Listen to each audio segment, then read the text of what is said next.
and good day. My name is Jürgen Steinmetz from eTurboNews, and this is a breaking news update.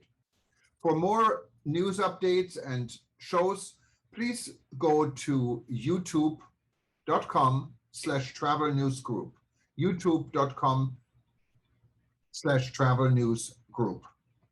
Here's our update. Equality in vaccine access with world tourism heroes in charge. Inequality in access to the vaccine may hinder the economic development in all sectors. Saudi Arabia and world tourism leaders understand this. FII is coming up next week, and the world eyes are on Riyadh. The Future of Investment Initiative, FII, is about to meet in Riyadh. Tourism this time will have a big part in the discussion by global tourism leaders. The World Tourism Network Health Without Border initiative reminds Saudi Arabia and its delegates from around the globe that tourism would not function until all of us are safe. Access to the vaccine is not equal in the world. While some rich nations have too much vaccine, less fortunate countries are desperate to get their citizens vaccinated.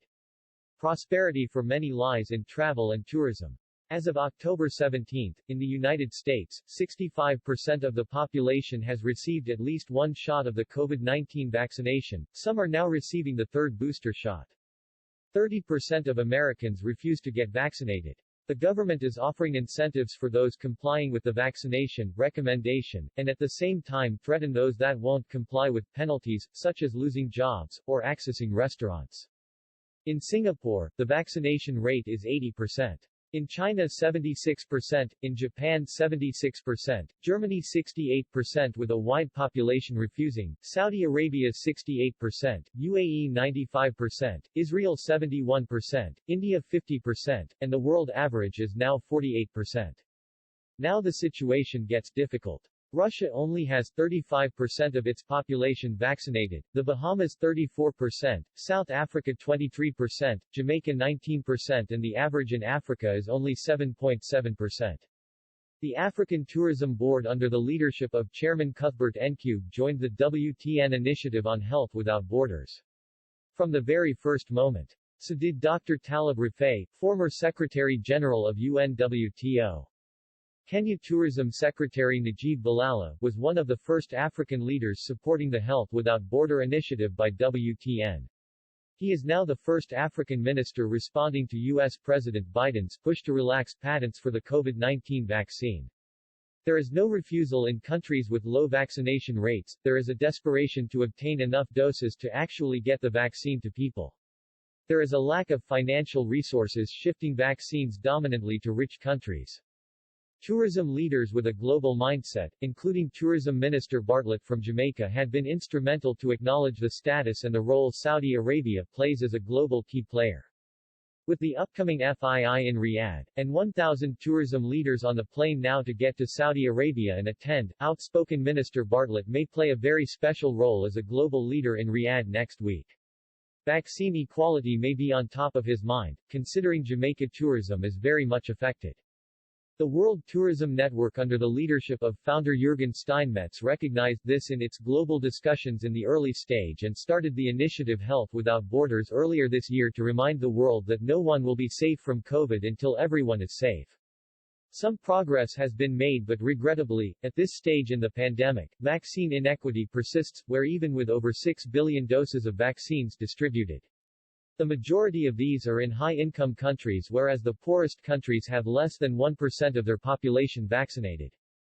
Jamaica's tourism minister Edmund Bartlett, who also earned the title of a global tourism hero, knows this and reminded eTurboNews that vaccine inequality could hinder global recovery.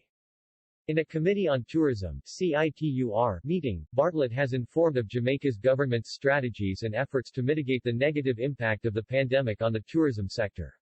When the world of tourism calls 911, the Kingdom of Saudi Arabia has been there to respond and help.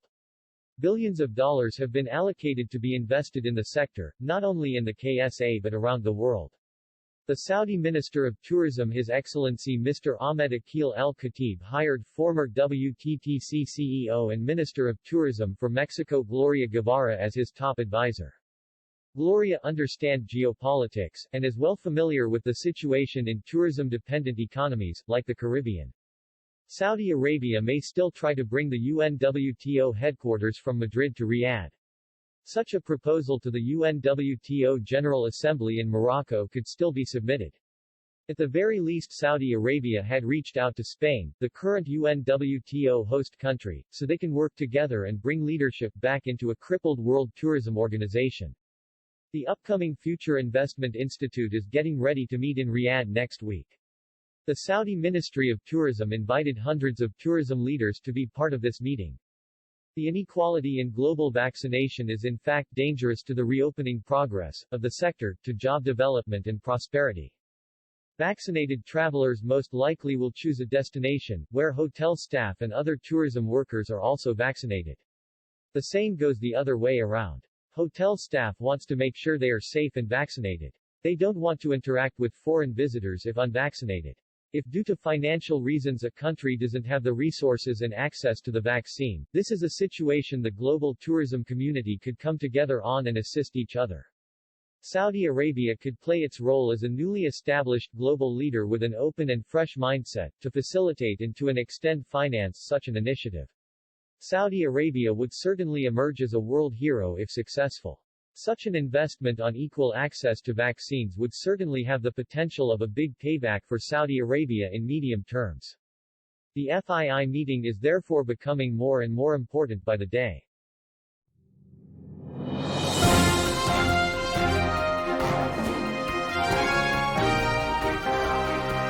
Thank you for listening to our news update. There's more on youtube.com/travel news group, or you can read us, of course, in going to our news portal at eTurboNews.com or travelnews.online.